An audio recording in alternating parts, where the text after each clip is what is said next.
If you told me that in my 50s I'd start something new that would take me to amazing places like this, then I'd have thought you were crazy. Yep, here we are. There are some things you probably shouldn't start when you're getting a little bit older. Shark wrestling, for example. Well, that's out. And what about blindfold parachuting? You guessed it, that's out too. But what about something as simple as skateboarding? You know, plain old skateboarding. Now, I can personally attest to this being a terrible idea, because when I decided to give it a pop, nearly 30 years after the last time I rode a skateboard, the only thing that popped was my elbow out its socket, my tricep around my elbow, and a little voice into my head that said, "Man, you're an asshole." So there I am, mid-40s, arm in bits, and the two things I was actually good at, golf and guitar, well, they're now in the bin. So what do? Because here's the thing about getting older. The responsibilities just keep stacking up. Cutting the grass, making the dinner, tax returns, getting the kids ready. And by the time you've done all that, you're absolutely knackered. So the bad habits start to form. You try and make your evenings feel a little bit more interesting. You cook a nice dinner, or you phone one in. You get a good movie on Netflix. And then you just rinse and repeat Monday to Friday. And before you know it, it's the weekend. You're lying in bed, morning scrolling through Instagram, watching other people doing incredible things, visiting incredible places, living what looks like an absolutely dream life. And you're just lying there, jealous, wondering, how do they afford this? But here's the thing, there's no need to be jealous, because you can have that life too. You might not be heading off to the jungle tomorrow, but you can absolutely start that journey. And it's so easy to begin, because there's ultimately only one thing that you need to do, and that is pick up a camera. When I picked up a camera, I had no idea where it would take me. I didn't know that I'd end up visiting beautiful places all around the country with a camera bag in the back of the car and a great song on the radio.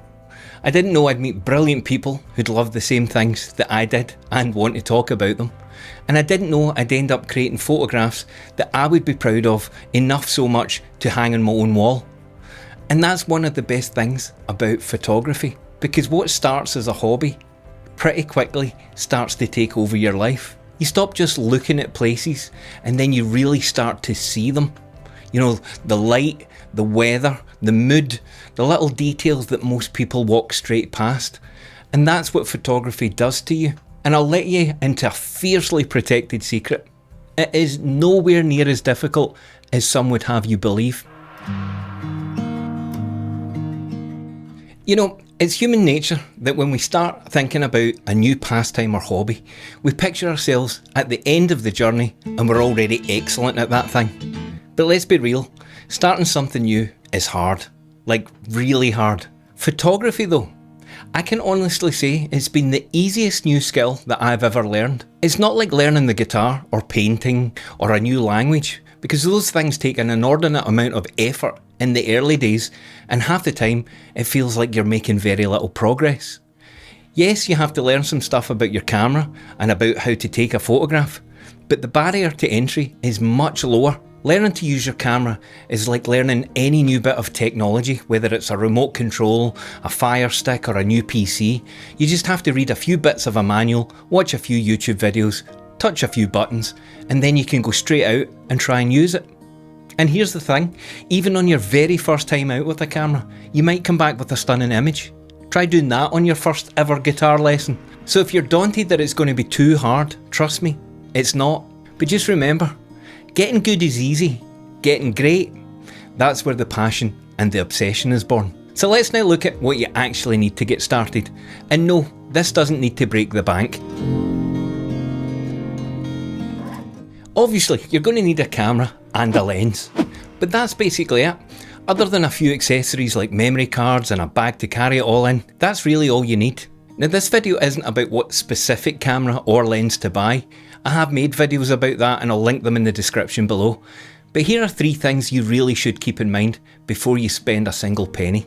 Number 1, buy a body that lets you change the lenses and not a fixed lens camera, because that flexibility will matter later, trust me. 2, spend as much as you can afford on the lens, because the lens matters more than the body. In fact, I'm going to prove that in an upcoming video that you really don't want to miss. So if you haven't already, hit like and subscribe so you don't miss it when it drops. And number 3, stay within budget. Don't get dazzled by the bells and whistles that you'll never use, because here's the thing, the camera and the lens are just the beginning. You'll want to travel, you'll want accessories, and trust me, once you get into this, you'll find plenty of other things that you need to spend your money on. But once you've chosen your gear, it's time to get started properly. So what do? We watch a few basic photography videos. I'll link some again below in the description. But your aim at this stage is very simple. Learn how to turn your camera on, choose a setting, and take a photograph. And that's it. And the best part, you don't even need to leave the house for this. Turn on the lights, set up a table with a few items on it, and just start taking pictures. You'll very quickly begin to understand how your camera works. And you're not looking for perfection here.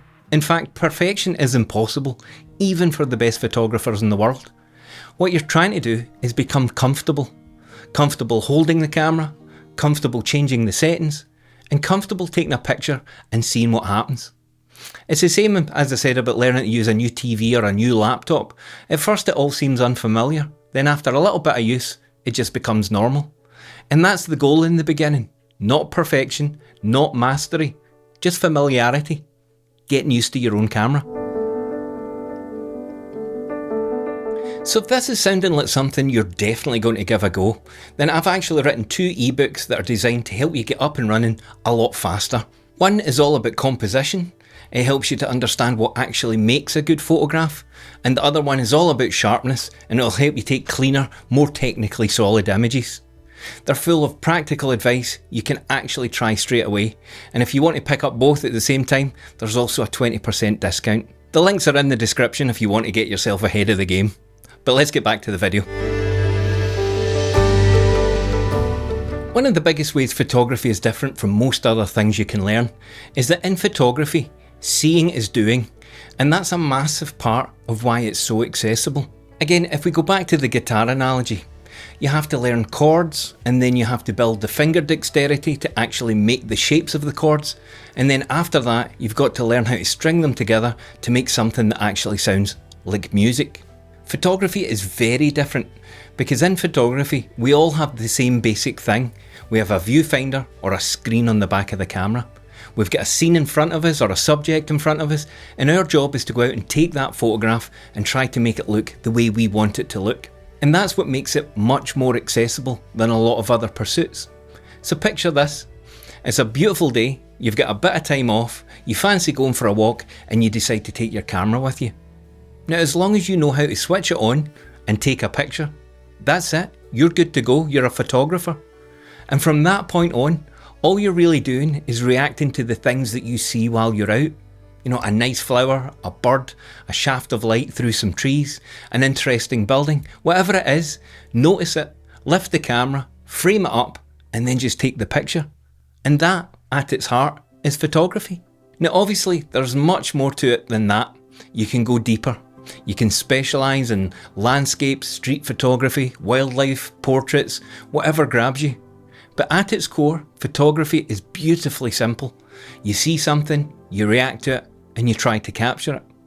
And that is where the addiction starts. Because once you begin looking at your photographs afterwards, you start to notice certain things.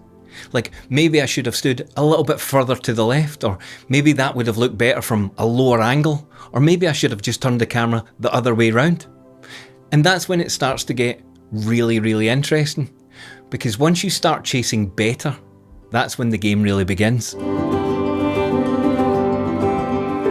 Okay, so we may be over 40 or 50, but we're not over the hill. Although to be fair, I'm now 53 and I definitely feel over the hill half of the time.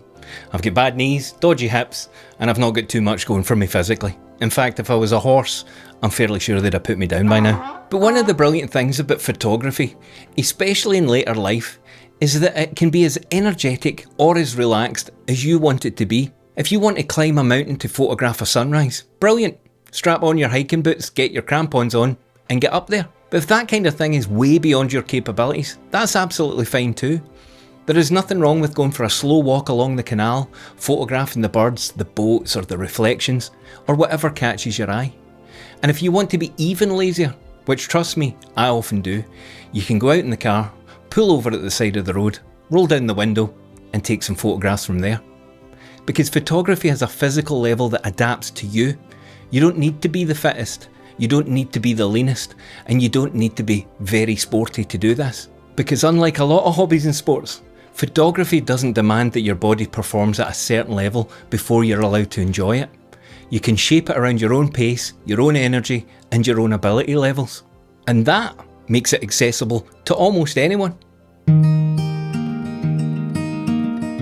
One of the unexpected benefits I got from photography was learning to fall in love with the country that I live in. Now, I get it, I'm in Scotland, and Scotland is obviously one of those places that's respected as being incredible for photography. But trust me, when you live here, you still suffer from what I would call home blindness. You stop really seeing it and you start to take it for granted. And I was exactly the same until I picked up a camera.